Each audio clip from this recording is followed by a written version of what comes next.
Most of us wants to run our clinic individually. We want to have a one-man show for managing the entire process in the physiotherapy clinic or maybe the department in a hospital. There are two reasons for that. There are two reasons why people think like that. One is the economic reason. We think like when we do everything by ourselves, we can save a lot of money. The second reason is that we are having much headache in managing the staffs along with attending the patients. When we try to manage everything by our own, whatever events happening in our clinic by ourselves, what happens is we tend to compromise on many of the processes. Often what happens is we compromise on documenting the treatment processes. So this end up in big trouble.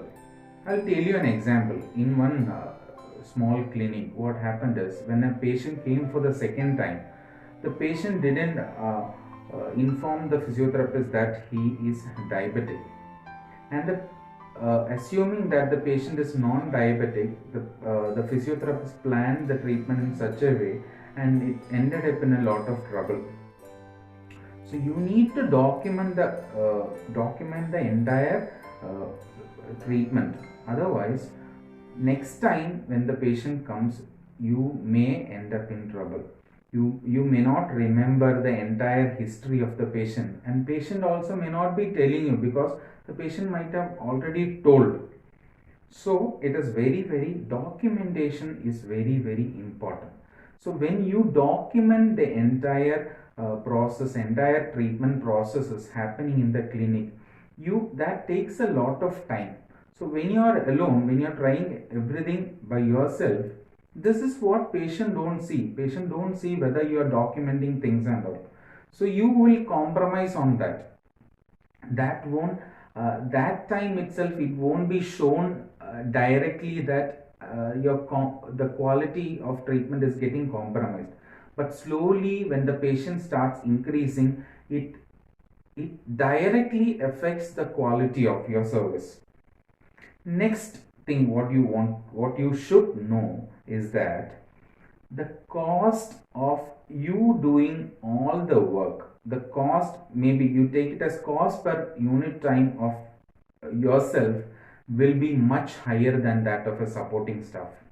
For example, you fix a interferential therapy machine and you stay there for a long time without attending the next patient.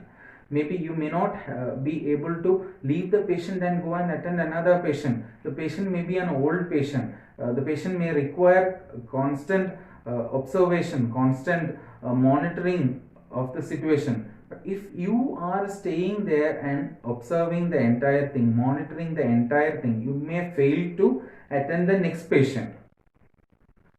Instead of that, if you are putting one physio assistant there to monitor the entire electrotherapy process after you fix the machine, it saves a lot of time as well as the cost.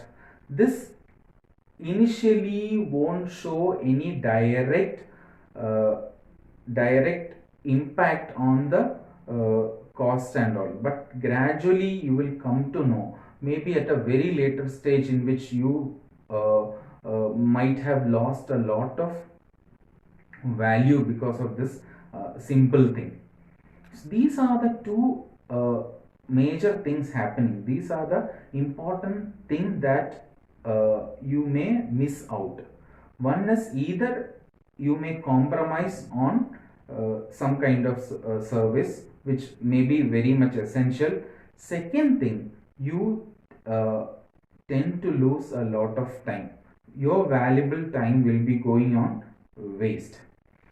So what is the solution? You need to have supporting staff, but you need to manage them properly. There should not be any headache or any much economical burden for you in putting supporting staff. So how you can do that? One very simple and very effective solution for that is service blueprinting.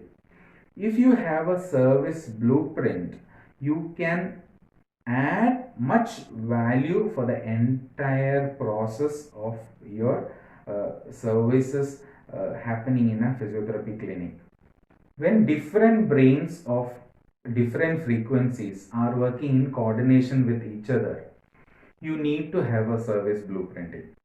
Service blueprinting is the method of putting all the processes in a single paper, maybe sometimes a very big paper, but in which you can visualize the entire process in a single look. That is what service blueprinting means. So here I'll show you now I'm showing a very simple manner of how you can develop a service blueprint. Either you can put it as boxes connecting with arrows, or you can have it as a table as shown here. So your first focus in the service blueprint should go to the journey of the patient. The patient walks in. The security, here I have shown a clinic which is being systematically operated. This is a very simple format for you to understand the service blueprinting very easily. So there are some particular process I have omitted for you to understand this concept better. So first you should focus on the journey of the patient. The patient walks in, the security welcomes the patient, takes the patient to the front office, and from front office the registration is being done. From there the patient is being taken to the examination room, from there being taken to the electrotherapy room, then the exercise therapy room. Finally the patient is given a time to relax, and the patient is being sent out after collecting the money. So this is the event happening. This is the journey of the patient from the time of arrival till the time of departure. So this is we are considering this in relation to the physical structures present here. So there is a front office, there is a security cabin, there is you can say it as a security box, then there is an electrotherapy room, then there is a exercise therapy room, there is an examination room, there is a passage. So everything should have the second focus. So how the journey of the patient goes in relation to the physical structures present there. So this is the first focus. This is where you need to focus in the beginning.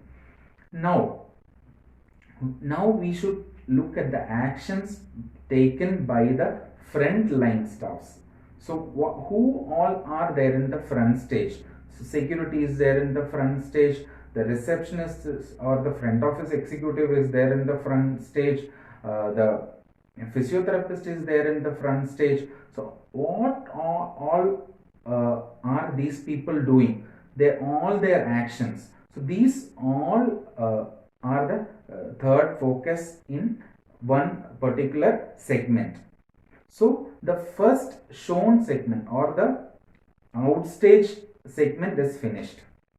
That is why we are separating these all processes with a line.